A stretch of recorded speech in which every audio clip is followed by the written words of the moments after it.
havia uma imensa floresta com milhares de gigantescos pinheiros. Eram árvores belíssimas, em forma de cone, muito, mas muito altas. As araucárias produziam todos os anos muitos frutos chamados pinhão, os quais nasciam dentro das pinhas, que em formato arredondados eram espécies de ninhos para os pinhões crescerem. Quando as pinhas já estavam no tamanho ideal, começavam a amadurecer, e então, já maduras, abriam-se e os frutos, os pinhões, com a ação do vento, começavam a cair no chão.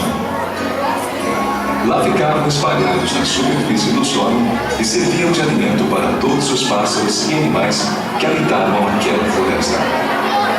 Também serviam de alimento para as pessoas que os comiam assados ou cozidos. Era um alimento delicioso. Mas entre os pássaros havia somente um, que agia de maneira diferente. Era a gralha azul, pássaro de rara beleza, de cor azul anil, com umas manchas brancas